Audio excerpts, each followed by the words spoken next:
துலாம் ராசிக்கார அன்பர்களே, துலாம் ராசியினுடைய வாழ்க்கையில இன்னைக்கு இந்த நிமிஷம் இப்ப எடுத்துக்கோங்களேன். இப்ப கூட அவங்களுடைய மனசுல கண்ணீர் என்பது வந்துகிட்டே இருக்குங்க. மனசளவுல மட்டும் இல்லைங்க, தன்னை அறியாமலையும் கண்கள்லையும் கண்ணீர் வருவதை பார்க்க முடியும். சோகம் இருக்கும். எதையோ யோசிச்சுக்கிட்டு தன்னுடைய வாழ்க்கையவே இழந்துட்டோம்ன்ற மாதிரி ரொம்பவே அமைதியா தனிமையில் இருக்க விரும்பக்கூடிய நபர்கள் தான் இந்த துலாம் ராசிக்காரர்கள். இந்த துலாம் ராசினுடைய வாழ்க்கையில இதற்கு முன்பெல்லாம், அதாவது சில வருஷங்களுக்கு முன்னாடி எல்லாம் ரொம்ப சந்தோஷமா மகிழ்ச்சியா இருந்தாங்க. ஆனா அந்த சந்தோஷங்கள் மகிழ்ச்சி எல்லாமே கொஞ்சம் கொஞ்சம் நாட்களா ஆக ஆக ஆக ஆக இன்னைக்கு ஒண்ணுமே இல்லாம போச்சுங்க. முந்தியெல்லாம் இந்த துலாம் ராசினுடைய வாழ்க்கையில யாராவது பார்த்துட்டு உதவின்னு கேட்டாங்கன்னா ஓடி ஓடி போய் செய்வாங்க. ஆனா இப்போ மற்றவங்க கஷ்டப்படும் போதும் அவங்களுக்கு உதவியும் தேவைப்படும் போதும் அதை பார்த்து ஒண்ணுமே செய்யாம வேடிக்கை பார்க்கக்கூடிய நிலைமையில தான் இருக்காங்க இந்த துலாம் ராசிக்காரர்கள். ஏன்னா இப்போ நம்மளுடைய வாழ்க்கையில எல்லாருமே எடுத்துப்போமே, சின்ன வயசுல இருக்கும்போது நம்ம ஒரு நல்ல வேலைக்கு போகணும்ப்பா, நல்ல ஒரு வேலைக்கு போயிட்டு படிச்சு நல்லா சம்பாதிக்கணும்ப்பா, சம்பாதிச்சு ஏழ்மையா இருக்கவங்களுக்கு கஷ்டப்படுறவங்களுக்கு உதவி செய்யணும் அப்படின்னு தோணும். ஆனா படிச்சு முடிச்சது வந்ததுக்கு அப்புறமா தெரியும், நம்ம தான் கஷ்டப்படுறவங்க, நம்ம தானே இங்க கஷ்டப்பட்டுக்கிட்டு இருக்கோம், நமக்கு யாராவது உதவி செஞ்சா போதுமே அப்படின்ற அளவுக்கு மனசு வேறு மாறி மாறிடும். புரியுதுங்களா உங்களுக்கு? சின்ன வயசுல நமக்கு தோணும், எல்லாருக்கும் தோணக்கூடிய ஒரு விஷயம், நம்ம போய் உதவி செய்வோம் அப்படின்னு. ஆனா பெரிய பையனை வளர வளர வளர நமக்கு தான் தெரியும், நம்ம தான் இப்ப கஷ்டப்படுறோமே, நமக்கு தான் யாராவது உதவி செய்யணுமோ அப்படின்ற அளவுக்கு இப்படிப்பட்ட ஒரு விஷயத்துலதான் இந்த துலாம் ராசிக்காரர்களுடைய வாழ்க்கைன்றது இருந்துச்சு. ஆனா இன்னைக்கு வரைக்குமே இவர்களால இந்த ஒரு விஷயத்த மாத்திக்க முடியல. முந்தி உதவி செஞ்சிருந்தாலும் இப்போ இவர்களுடைய வாழ்க்கையில இவர்களால மற்றவர்களுக்கு உதவி செய்ய முடியுதான்னு கேட்டீங்கன்னா நிச்சயமா கிடையாதுங்க. ஏன்னா இவங்களுடைய வாழ்க்கையிலே கடன் தொல்லை. எப்படி சொல்றது, இந்த கழுத்து வரைக்கும் வந்து நிக்கி அப்படின்னு சொல்லுவாங்க, சாப்பிட்டு முடிச்சுட்டு கழுத்து வரைக்கும் வந்து நிக்குதாப்பா அப்படின்பாங்களே, அது மாதிரி தாங்க. கழுத்து வரைக்கும் கடனை வச்சுக்கிட்டு அந்த கடனை அடைக்க முடியாம ஒவ்வொரு நாளும் ஒரு நாள் கூட விடாம வேலைக்கு போவாங்க இந்த துலாம் ராசிக்காரர்கள். இங்க எப்படின்னா ஒரு சில நபர்களா இருக்காங்க, ஞாயிற்றுக்கிழமை ஆனா விடுமுறை, சனி ஞாயிறு ஆனா விடுமுறை அப்படின்ற மாதிரி 2 நாட்கள் விடுமுறை எடுத்துப்பாங்க. இன்னும் ஒரு சில நபர்கள் இருக்காங்க, சனி ஞாயிறு விடுமுறை எடுத்துப்பாங்க, இந்த அரசாங்க லீவ் வரும்போது அரசாங்க உத்தியோகங்களுக்கு லீவ் கிடைச்சிடும். ஆனா இந்த துலாம் ராசிக்காரர்களுக்கு அப்படிப்பட்ட எந்த ஒரு நல்லதும் நடந்தது கிடையாதுங்க. ஞாயிற்றுக்கிழமையும் வேலைக்கு போகணும், சனிக்கிழமையும் வேலைக்கு போகணும், அரசாங்க லீவ் வந்தாலும் சரி அன்னைக்கும் வேலைக்கு போய் தான் ஆகணும். என்னைக்குமே விடுமுறை எடுக்காம ஒவ்வொரு நாளும் வேலைக்கு போயிட்டு இருக்கக்கூடிய நபர்கள் தான் இந்த துலாம் ராசிக்காரர்கள். என்னதான் இந்த துலாம் ராசிக்காரர்கள் ஒவ்வொரு நாளும் இப்படி கஷ்டப்பட்டு வேலைக்கு போனாலும் அந்த வேலைக்கு போன இடத்துல இவர்களுக்கான போதிய ஊதியம் கிடைக்குதான்னு கேட்டீங்கன்னா நிச்சயமா கிடையாதுங்க. சரி, போதிய ஊதியம் தான் கிடைக்கல, மரியாதை இல்ல ப்ரொமோஷன் இது போன்ற விஷயங்கள் கிடைக்கான்னு கேட்டீங்கன்னா அதுவும் கிடையாது இந்த துலாம் ராசிக்காரர்களுக்கு. இந்த துலாம் ராசிக்காரர்கள் செய்யக்கூடிய ஒரு தப்பான ஒரு விஷயம் என்ன தெரியுமாங்க, தன்னை பயன்படுத்திக்கிறாங்கன்னு தெரிஞ்சும் கூட இவர்கள் என்னை ஏன் இப்படி பண்றீங்க அப்படின்னு கேட்க மாட்டாங்க. நீ என்னை பயன்படுத்துறியா, பயன்படுத்திக்கோ அப்படின்னு ரொம்ப எளிமையா விட்டுட்டு போயிடுவாங்க. அதற்கு முக்கியமான காரணம், இன்னைக்கு இந்த ஒரு இடத்துல இவங்க முன்னாடி இப்போ நம்ம சண்டை போட்டோம் அப்படின்னா இன்னைக்கு நம்ம வீட்டில் இருக்கக்கூடிய நபர்கள் பட்டினி கிடக்கணுமே, அது தேவையா? 300 ரூபாய் கிடைக்குதா போதும், 500 ரூபாய் கிடைக்குதா போதும், இந்த 500 ரூபாயை நான் இன்னைக்கு இழக்க விரும்பல, இந்த 1000 ரூபாய் கிடைக்குதா இதையும் நான் எனக்கு இழக்க விரும்பல. இன்னைக்கு கிடைச்சதுன்னா இன்னைக்கு சாப்பாடு இருக்கும், நாளைக்கும் சாப்பாடு இருக்கும், இன்னைக்கு கிடைக்கலனா அப்புறம் நாங்கள் 2 நாள் பட்டி இருக்கணுமே அப்படின்ற பல விதமான யோசனைகளையும் கஷ்டங்களையும் துலாம் ராசிக்காரர்கள் வாழ்க்கையில என்ன செய்வதுன்னு தெரியாம எவ்வளவோ நாட்கள் கண்ணு மூடி தூங்கலான்னு படிக்கும்போது தன்னை அறியாம தன்னுடைய கண்கள் திறந்து தூக்கம் வராம பல விஷயங்களை யோசிச்சு கவலைப்படுறாங்க இந்த துலாம் ராசிக்காரர்கள். அது மட்டும் இல்லைங்க, நான் ஏற்கனவே முதல்ல எடுத்தோன்னே சொல்லியிருந்தேன், துலாம் ராசினுடைய வாழ்க்கையில இன்னைக்கும் சரி எனக்கும் சரி அன்பினால ரொம்பவே கஷ்டப்பட்டுக்கிட்டு இருக்காங்க. அப்படிப்பட்ட விஷயங்களும் இவருடைய வாழ்க்கையில நடந்துகிட்டு தான் இருக்கு. நிம்மதி இல்லாம நிம்மதியை தொலைச்சிட்டு சந்தோஷத்தை தேடி ஒரு அலையக்கூடிய நபர்கள் தான் இந்த துலாம் ராசிக்காரர்கள். இது நாள் வரைக்கும் இந்த துலாம் ராசினுடைய வாழ்க்கையில என்னென்ன விஷயங்கள் நடந்திருக்கலாம், எவ்வளவோ கஷ்டங்களை பார்த்திருக்கலாம், நிம்மதி இல்லாத ஒரு வாழ்க்கையும் அமைஞ்சிருக்கலாம். ஆனா இனி வரக்கூடிய காலங்கள் தாங்க இந்த துலாம் ராசினுடைய வாழ்க்கையில மிகப்பெரிய அளவிலான சந்தோஷத்தையும் மாற்றங்களையும் ஏற்படுத்தக்கூடியதாக இருக்க போகுது. முந்தி இந்த துலாம் ராசினுடைய வாழ்க்கையில எத்தனையோ விஷயங்கள்ல கஷ்டங்களும் பிரச்சனைகளும் வந்திருந்தாலும் இனி இவர்களுடைய வாழ்க்கையில எந்த ஒரு கஷ்டமும் பிரச்சனையும் இல்லாத ஒரு வாழ்க்கையாக அமைய போகுது. சரி, துலாம் ராசினுடைய வாழ்க்கை எப்படி என்பதை பற்றி நல்ல தெளிவாக பார்ப்போம். அதற்கு முன் நம்முடைய சேனலுக்கு நீங்கள் ஒரு புதிய பார்வையாளர் இருப்பினும் இதுவரைக்கும் நம்ம சேனலை நீங்க சப்ஸ்கிரைப் பண்ணாமல் பார்க்குறன்ற போதும் சேனலை மறக்காம சப்ஸ்கிரைப் பண்ணிக்கோங்க. பக்கத்தில் இருக்கக்கூடிய பெல் ஐக்கானை கிளிக் பண்ணிக்கோங்க. அப்பதான் நம்ம போடக்கூடிய அனைத்து தகவல்களும் உங்களுக்கு நோட்டிஃபிகேஷன் வந்து கொண்டே இருக்கும். முடிஞ்ச அளவுக்கு வீடியோவை ஸ்கிப் பண்ணாமல் பாருங்க. துலாம் ராசிக்கார நண்பர்களே,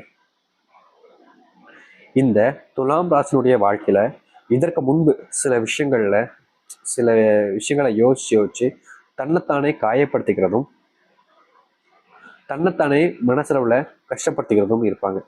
ஆனா இனி வரக்கூடிய காலங்கள்ல இது போன்ற ஒரு பிரச்சனைக்கு தீர்வுகள் என்பது கிடைக்கும். துலாம் ராசினுடைய வாழ்க்கையில ரொம்ப நாட்களாகவே இருந்த ஒரு ஆசை, சொந்தமா ஒரு வண்டி வாங்கணும் அப்படின்றது. என்னப்பா சொந்தமா வண்டி வாங்குறதுலாம் ஒரு ஆசையா கேட்டீங்கன்னா, இங்க பல நபருடைய வாழ்க்கையில அவருடைய பெற்றோர்களிடம் அடம் பிடிச்சு கோவப்பட்டு இல்ல வேற ஏதாச்சும் சில விஷயங்களை பண்ணி இப்ப இருக்கக்கூடிய நபர்கள் வண்டி வாங்கிடுறாங்க. ஆனா இந்த துலாம் ராசிக்காரர்களுக்கு அப்படி மனசு வருதான் கேட்டீங்கன்னா கிடையாது. இவர்களுடைய வயசு 30 ஆயிருக்கலாம், ஆனா இன்னைய வரைக்கும் சொந்தமா ஒரு வண்டி இல்லாம பஸ்ல போயிட்டு தான் வந்துகிட்டு இருக்காங்க. என்னைக்காவது ஒரு நாள் நம்ம கண்டிப்பா சம்பாதிப்போம், நம்ம சம்பாரிச்சு சொந்தமா ஒரு வண்டி வாங்குவோன்ற அந்த ஒரு தன்னம்பிக்கை இருக்கு பாத்தீங்களா, அது இவர்களுக்கு ரொம்ப அதிகங்க. அதான் என்னமோ தெரிலங்க, இன்னைக்கு வரைக்கும் வண்டி இல்லைனாலும் சம்பாரிச்சதுக்கு அப்புறமா தான்டா வண்டி வாங்குவேன்னு சுயமரியாதையுடன் சம்பாதிக்கிறதுக்காக ஓடிக்கிட்டு இருக்காங்க இந்த துலாம் ராசிக்காரர்கள். துலாம் ராசிக்காரர்களுக்கு நிறைய விஷயங்கள் ஆசை, ஒரு சில விஷயங்களை செய்யணுன்ற ஒரு பேராசைன்னு சொல்லுவாங்க பார்த்தீங்களா, அந்த மாதிரிலாம் இருந்துச்சு. ஆனா எந்த ஒரு விஷயத்த செஞ்சாலும் சரி அது தன்னுடைய உழைப்பினால செய்யணும். ஒருத்தங்களால நம்ம இந்த இடத்துக்கு வந்துடக்கூடாது, நம்ம செஞ்சோம் நம்ம வரணும் அப்படின்றதுக்காக பல நாட்கள் கஷ்டப்பட்டாலும் பரவாயில்லன்னு முயற்சி செய்யக்கூடிய நபர்கள் தான் இந்த துலாம் ராசிக்காரர்கள். துலாம் ராசிக்காரர்கள் என்னதான் இந்த அளவுக்கு கஷ்டப்பட்டு முயற்சி பண்ணாலும் இவர்களுக்கான போதிய சம்பளம் ஏற்கனவே சொல்லியிருந்தோம் கிடைக்கல, வாழ்க்கையில அந்த ப்ரொமோஷன் போன்ற விஷயங்களும் கிடைக்கலன்னு ரொம்ப வருத்தப்பட்டாங்கல்ல. அப்படிப்பட்ட ஒரு விஷயம் மாறி இனி வரக்கூடிய காலங்களில் துலாம் ராசினுடைய வாழ்க்கையில ப்ரொமோஷனோடு சேர்த்து சம்பள உயர்வும் இருக்க போகுது. எதிர்பார்க்காத ஒரு மாற்றமாக இது அமையும். உங்களுடைய வீட்டில் இருக்கக்கூடிய பெரியார்கள், அப்புறம் உங்களுடைய வீட்டில் இருக்கக்கூடிய சின்ன பசங்க, அப்படி இல்லைன்னா நீங்கன்னு ஒரு சில நபர்களுக்கு ரொம்ப நாட்களாகவே ஒரு நோயினுடைய பாதிப்புன்றது இருந்துகிட்டே இருந்திருக்கும். அதை சரி செய்ய நீங்க பல நாட்கள் முயற்சி பண்ணாலும் அந்த பாதிப்பை முழுவதுமாக சரி செய்ய முடியாம நீங்க ரொம்பவே வருத்தப்படுவதும் கஷ்டப்படுவதும் இருந்திருப்பீங்க. ஒரு நாள் கூட தீர்வு கிடைக்கலன்னு உங்களுடைய மனசே உங்களை காயப்படுத்திக்கிட்டு கஷ்டப்பட வச்சுக்கிட்டு இருந்திருக்கும். என்னடா இதுக்கு தீர்வு அப்படின்னு நீங்க பல நாட்கள் யோசிச்சுக்கிருப்பீங்க. ஆனா உங்களுடைய மனசுல அதற்கான பதில் கிடைச்சிருக்காது. அப்படிப்பட்ட ஒரு விஷயத்திற்கும் தீர்வு என்பது கிடைக்கும். உங்களுடைய பிள்ளைகளுடைய நோய் மட்டும் இல்லைங்க, அதோடு சேர்த்து அவர்களுக்கு படிப்புல ரொம்ப ஆர்வம் என்பது இருக்கும். இதற்கு முன்பு நீங்களே அவங்கள போய் புக் எடுத்து படி அப்படின்னு சொன்னா கூட எப்படா எஸ் ஆகலாம் அப்படின்ற மாதிரி இருந்துட்டு கரெக்டா நேரம் கிடைக்கும் போது ஓடிடுவாங்க, படிக்க மாட்டாங்க. நீங்க சொன்னாலும் சொல் பேச்சு எவ்வளவுதான் அவங்ககிட்ட போய் திட்டி அடிச்சு படுறான்னு சொன்னாலும் கேட்க மாட்டாங்க. நீ சொன்ன நான் ஏன் கேட்கணுன்ற மாதிரி எய்த்து சண்டைக்கு வர்றதும் இல்ல படிக்காம போறதும் தான் இருந்திருப்பாங்க இந்த துலாம் ராசிக்காரர்கள். எவ்வளவு விஷயங்கள்ல இந்த துலாம் ராசிக்காரர்கள் கஷ்டப்பட்டிருக்காங்க. ஆனா அதற்கு தீர்வு கிடைக்காதான்ற ஒரு ஏக்கம், ஒரு மனசளவுல வேதனைகள் இருந்தாலும் இன்றைய நாள் வரைக்குமே இவர்களுடைய வாழ்க்கையில இந்த துலாம் ராசிக்காரர்கள் எடுத்து வச்சிருக்கக்கூடிய எந்த ஒரு விஷயமாக இருந்தாலும் சரிங்க, அதுல இவர்களுக்கான அந்த வெற்றியும் கிடைக்கல, அதுல இருந்து எந்த ஒரு நல்லதும் மாறலைங்க. ஆனா இனி இந்த சிறு நாட்களிலேயே இவருடைய வாழ்க்கையில நிச்சயமா அதற்கேற்ற மாற்றங்களை பார்க்க போகிறார்கள் இந்த துலாம் ராசிக்காரர்கள். துலாம் ராசினுடைய மற்றொரு பிரச்சனை, ரொம்ப நாட்கள் இருக்கக்கூடிய ஒரு பிரச்சனை என்ன தெரியுமாங்க, இவங்க விரும்பின ஒரு பொண்ணு இல்ல விரும்பின ஒரு பையன், இவங்க கூட இருப்பேன், உன்னை விட்டு எங்கேயுமே போக மாட்டேன், நீ தான் என் உலகம், உன்னை தவிர்த்துட்டு இந்த உலகத்துல எனக்கு வேற என்ன இருக்கு அப்படின்னு சொல்லிக்கிட்டு இருந்தவங்க திடீர்னு ஒரு நாள் வந்து எனக்கு வேறொருத்தவங்களை பிடிச்சிருக்கு அப்படின்னு சொல்றது. அப்படி இல்லைன்னா என்னுடைய வீட்டில் ஒத்துக்க மாட்டுறாங்க, நம்ம பிரிஞ்சிடலாம், எனக்கு வேறொருத்தவங்களை இப்போ பார்த்துட்டாங்க, நான் அவங்கள தான் கல்யாணம் பண்ணிக்க போறேன்னு சொல்றது.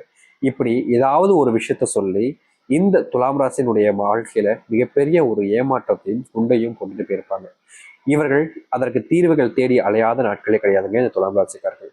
இந்த காதல்ன்ற ஒரு விஷயத்துல சிக்கிக்கிட்டதுக்கு அப்புறமா இவர்களால அவர்களை மறக்கவும் முடியல, அவர்களை விட்டு வேற ஒரு வாழ்க்கையை எடுத்துக்கலான்னு பார்த்தாலும் அதற்கும் மனசு வரமடிக்கி மாறி மாறி அதே இடத்துலதான் திரும்ப திரும்ப சுத்துறேன்ற மாதிரி துலாம் ராசிக்காரருடைய மனசுக்குள்ள அவங்க மேல வந்த அந்த காதல் வேறு யாரு மேலேயும் வரல, வேறு யாரு மேல வருமான்னு நினைச்சாலும் அது நடக்குமான்ற அளவுக்கு இவருடைய வாழ்க்கையில மிகப்பெரிய அளவிலான துன்பங்களையும் கஷ்டங்களையும் பார்த்துக்கிட்டு தாங்க இருக்காங்க.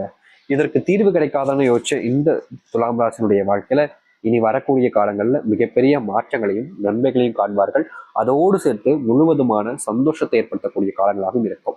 சரி, இந்த துலாம் ராசினுடைய வாழ்க்கையில ராசி அதிபதியாக சுக்கிர பகவான் இருந்தாலும் உங்களுடைய கடவுளாக மகாலட்சுமி தாயார் இருக்காருங்க. அதனால நீங்க எதை பத்தியும் யோசிக்காம வாரம் வாரம் வருகின்ற வெள்ளிக்கிழமையில சரியாக 6 மணிலேருந்து 7 மணிக்குள்ள நீங்க மகாலட்சுமி மந்திரத்தை ஒன்று சொல்லுங்க. அது எதுவானாலும் இருக்கலாங்க, ரொம்ப எளிமையான ஒரு மந்திரம். அதை நீங்க சொன்னா கூட போதும். உங்களுடைய வாழ்க்கையில நீங்க பல நாட்கள் அனுபவிச்ச கஷ்டங்கள் வந்து சின்ன சின்ன கஷ்டங்கள் வரைக்கும் எல்லாத்துக்குமான தீர்வுகள் என்பது கிடைச்சி உங்க வாழ்க்கையில முழுவதுமான சந்தோஷத்தை நீங்க பெறுவதற்கான ஒரு மந்திர சொல்லாக இருக்க போகுது அந்த ஒரு விஷயம்தான். சரி, இப்போ நட்சத்திர பலன்களை பார்க்கலாமா? அதாவது துலாம் ராசினுடைய நட்சத்திரங்கள் அப்படின்னு பார்த்தோம்னா சித்திரை 3ஆம் பாதம் முதல் சுவாதி விஷாகம் 3ஆம் பாதம் முடிவரைக்கும் இருக்கு. இந்த நட்சத்திரங்கள் பலன்களாக சித்திரை நட்சத்திரத்துல வாழ்க்கையில நீங்க சோர்ந்து போய் இருந்திருப்பீங்க. உங்களுக்கு ஊக்குவிக்கிறதுக்கும் யாரும் இருந்திருக்க மாட்டாங்க. உங்களுடைய வாழ்க்கையில உன்னால இதை முடியும்னு சொல்றதுக்கும் யாரும் இருந்திருக்க மாட்டாங்க. தனிமையில தத்தந்தளிச்சு எப்படி சொல்றோம்னா, தனிக்காட்டு தீவுல தனியா விட்டுட்டு போயிட்டா, தனிக்காட்டு கடல்ல தனியா விட்டு போயிட்டா என்ன செய்யும் தெரியாம தத்தளிப்பாங்க பார்த்தீங்களா? அது போல தத்தளிச்சுக்கிட்டு இருந்தீங்களே, அப்படிப்பட்ட தத்தளிப்புல இருந்து மீண்டு வெளியே வந்து உங்க வாழ்க்கையில உங்களுடைய முன்னேற்றத்துக்கான ஏற்ற காலங்களாக இனி வரக்கூடிய காலங்கள்ல அமையும். அதுவும் குறுகிய காலத்துல நடக்க போகுது, கவலைப்பட வேண்டிய அவசியம் இல்லைங்க. அதை எடுத்து சுவாதி இவர்களுடைய வாழ்க்கையில இவர்கள் கண் முன்னாடியே சில தப்புகள் நடந்தாலும் அதை கேட்க முடியாம, கண் முன்னாடியே சில உதவிகள் தேவைப்பட்டும் செய்ய முடியாம வருத்தப்பட்டிருப்பீங்கள்ல, அப்படிப்பட்ட ஒரு விஷயத்துக்கான தீர்வுகள் என்பது கிடைக்கும். அதை எடுத்து விஷாகம் இவர்களுடைய வாழ்க்கையில எதிர்பார்த்த வேலை கிடைக்காம பல நாட்கள் பல காலங்கள்ல கஷ்டப்பட்டு கண்ணீரோடையே இருந்திருக்காங்க. இதற்கு தீர்வு கிடைக்குமா கிடைக்குமான்னு எதிர்பார்த்து எதிர்பார்த்து தன்னைத்தானே வற்புறுத்திக்கிட்டு தன்னைத்தானே காயப்படுத்தும் நபர்கள் தான் இவர்கள். இப்படிப்பட்ட காயத்தெல்லாம் நீக்கிட்டு சந்தோஷத்தையும் மகிழ்ச்சியும் ஏற்படுத்தக்கூடிய காலங்களாக அமையும். நம்பிக்கையோடு காத்திருங்கள். உங்களுடைய தன்னம்பிக்கை ஏற்ற காலங்களாகவும் உங்களுடைய வாழ்க்கையவே மாற்றி அமைக்கக்கூடிய காலங்களாகும்.